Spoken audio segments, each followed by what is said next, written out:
बड़े होने पर दोनों साथ में नहीं रहते थे। दोनों के घर अलग थे। एक भाई मुरारी लाल बहुत अमीर था और दूसरा भाई बंसीलाल बहुत गरीब था। मुरारी लाल के घर में सब अच्छे अच्छे कपड़े पहनते, हर दिन अच्छा अच्छा खाना खाते और हर त्योहार धूमधाम से मनाते। उधर बंसीलाल के घर में एकदम उल्टा था। उसके पास अच्छी नौकरी नहीं थी, इसलिए घर में कभी पैसे नहीं रहते थे। पैसों की तंगी होने से उसके यहाँ न किसी के पास पहनने के लिए ढंग के कपड़े थे और न खाने के लिए भरपेट खाना। मुरारी लाल बहुत आराम की जिंदगी जी रहा है और बंसीलाल बहुत कठिनाई भरी जिंदगी। बंसीलाल से अपने परिवार की बुरी हालत देखी नहीं जा रही थी। एक दिन उसने अपने भाई मुरारी लाल से मदद मांगने की ठान ली। वो मुरारी लाल के पास गया और बोला, मुरारी भाई कैसे हो? ठीक हूँ मैं, लेकिन तुम यहाँ क्यों आए हो? मैं बहुत मुसीबत में हूँ भाई, मुझे तुम्हारी मदद चाहिए। मुझे कुछ पैसे उधार चाहिए। मैं जानता था हर बार की तरह आज भी तुम कुछ ना कुछ मांगने ही आए होंगे। ऐसा मत बोलो भाई, मेरे बीवी बच्चे भूखे हैं। मैं जल्दी तुम्हारे सारे पैसे लौटा दूंगा। तुम्हारे बीवी बच्चों का मैं क्यों फिक्र करूँ? चले जाओ यहाँ से, मैं तुम्हें खूंटी कोड़ी भी नहीं दूंगा। मुरारी लाल ने बंसीलाल को अपने घर से निकाल दिया। अपने भाई की कठोर बातों से दुखी होकर बंसीलाल वापस अपने घर की ओर जाने लगा।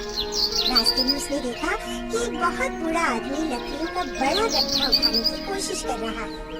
बंसीलाल अच्छे स्वभाव का था, उससे ये देखा नहीं गया कि इतना बूढ़ा आदमी अकेला इतना वजन उठा रहा है। उसने उनकी मदद करने की सोची। अरे काका रुकिए, मैं आपकी मदद कर देता हूँ।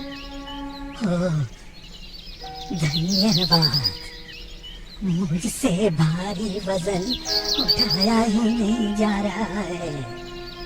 अच्छा हुआ तुम आ गए, लेकिन तुम इतने परेशान क्यों दिख रहे हो? नहीं काका, कुछ नहीं। देखो, तुम मुझे अपनी परेशानी बता सकते हो, शायद मैं तुम्हारी कुछ मदद कर सकूं। बोलो बेटा, क्या बात है? मैं बहुत गरीब हूँ काका, मेरा परिवार भूखा है और मैं कुछ भी नहीं कर पा रहा हूँ। मैं पैसे भी नहीं कमा पा रहा। मुझे कुछ समझ में नहीं आ रहा कि अपने परिवार का पोषण कैसे करूं। अच्छा, ये बात है। तुम ये लकड़ियां का गट्ठर मेरे घर तक पहुंचाने में मदद करो तो मैं भी तुम्हारी परेशानी दूर कर सकता हूँ। क्या? सच में? चलिए, मैं आपकी मदद करूँगा। बंसीलाल ने वो भरा गट्ठर अपनी पीठ पे लादा और उस बूढ़े इंसान के पीछे पीछे उनके घर तक गया। इस गट्ठर को यहाँ रख दो बेटा। धन्यवाद, प्रभु तुम्हारी सारी परेशानियाँ दूर करे। फिर वो अपने घर से मीठी रोटी लाया और बंसीलाल को दे दी। इस रोटी को लेकर तुम जंगल में जाओ। काफी दूर जाने पर तुम्हें आलू बुखारे के 3 पेड़ दिखेंगे।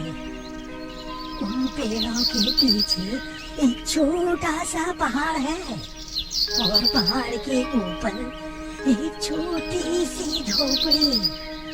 वहाँ 3 बूढ़े रहते हैं और उन्हें मीठी रोटी बहुत पसंद है। उन्हें ये रोटी देकर बदले में तुम्हें उनसे पैसे नहीं, पत्थर की चक्की मांगनी है। बंसीलाल ने उनकी सारी बात बहुत ध्यान से सुनी और मीठी रोटी लेकर वो तुरंत जंगल की ओर निकल पड़ा। बहुत देर आगे चलने पर उसे आलू बुखारा के वो 3 पेड़ दिखे जो उस बूढ़े आदमी ने बताए थे। उन पेड़ों के फल बहुत मीठे और ताजे लग रहे थे। बंसीलाल का मन वहाँ कुछ देर रुककर फल खाकर आगे बढ़ने का हुआ, लेकिन वो उन वनों के पास पहुँचने में देर नहीं करना चाहता था। उसने अपनी भूख को नजरअंदाज किया और आगे बढ़ता रहा। थोड़ा आगे बढ़ने पर उसे पहाड़ दिखा और उस पहाड़ के ऊपर एक छोटी सी झोपड़ी।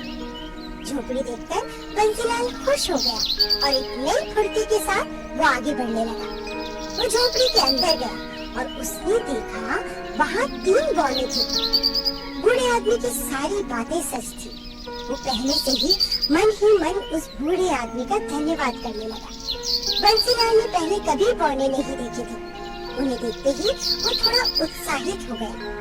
उनके हाव भाव, उनके कपड़े, उनकी टोपी आदि देखता ही रह गया। वो भूल गया कि वो किस काम के लिए आया था। लेकिन बौने उसे देखकर बहुत नाराज हो गए।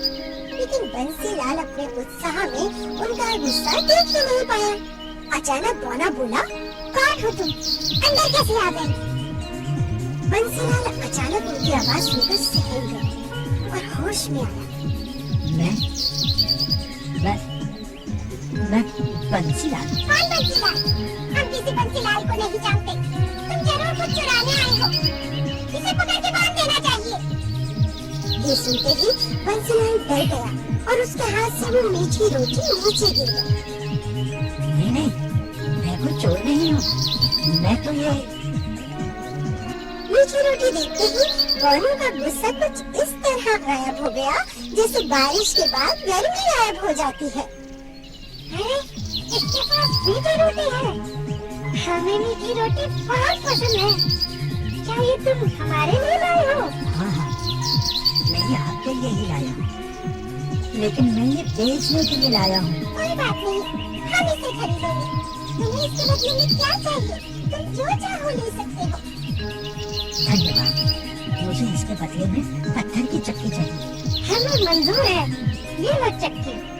इतना सुनते ही उस बौने के हाथ में पत्थर से बनी एक चक्की आ गई। उसने वो चक्की बंसीलाल को दे दी। ये कोई मामूली चक्की नहीं है। तुम इससे कुछ भी मांग सकते हो। जब तुम इससे पीसोगे तब ये चक्की तुम्हारी हर इच्छा पूरी करेगी।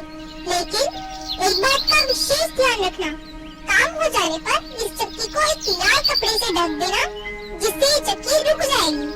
मैं समझ गया। आपका बहुत बहुत धन्यवाद। खुश होकर बंसीलाल वो चक्की लेकर अपने घर वापस आ गया। घर में उसके बच्चे और पत्नी का भूख से बुरा हाल था। उसने तुरंत जमीन पर एक कपड़ा बिछाया और चक्की को उस पर रखा। उसने अपनी बीवी से एक लाल कपड़ा लाने को कहा। वो चक्की को घुमाने लगा और चक्की, मुझे दाल दो चक्की। उसके इतना बोलते ही चक्की में से दाल निकलने लगी। हांडी भर दाल मिलने के बाद उसने चक्की को लाल कपड़े से ढक दिया और उस चक्की में दाल बनाना बंद कर दिया। फिर उसने उसी तरह चक्की से चावल मांगा और चक्की में ढेर सारा चावल दिया। चक्की को लाल कपड़े से ढकने के बाद उस दिन उन सब ने पेट भर के खाना खाया।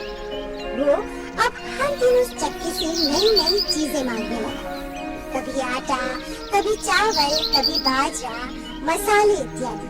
चक्की से वो हर चीज देती गई जो वो मांगता गया। चक्की से मिली सारी वस्तुओं को वो बाजार में बेचने लगा। कुछ ही दिन में उसने बहुत सारे पैसे कमा लिए। उसने अपने लिए एक बड़ा आलीशान घर बनवा लिया। अब उसके परिवार के पास सब कुछ था। खाने के लिए भरपेट खाना और पहनने के लिए अच्छे कपड़े। सभी बहुत खुश थे।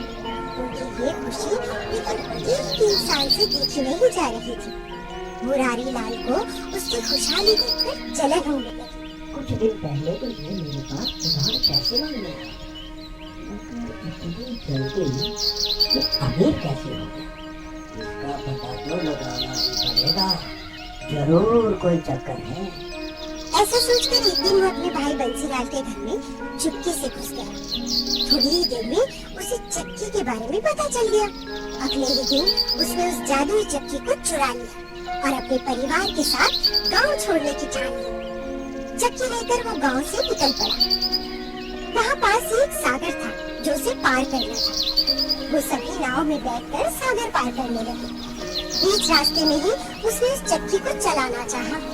उसने चक्की को चलाया और अपनी इच्छा प्रकट करी। बस फिर क्या था, चक्की ने नमक निकालना शुरू कर दिया। उस चक्की से नमक निकलता रहा और नाव बहुत भारी हो गई। अपने लालच लालच के चक्कर में मुरारी लाल ने उस चक्की को बंद करने का तरीका ही नहीं देखा था। अब वो चक्की घूमती रही और उससे नमक निकलता गया। नमक के भार से उसकी नाव डूब गई और मुरारी लाल का पूरा परिवार उस सागर में डूब गया। फिर भी चक्की से नमक निकलना बंद नहीं हुआ। आज भी उस चक्की में से नमक निकल रहा है। शायद इसलिए सागर का पानी खारा हो गया है।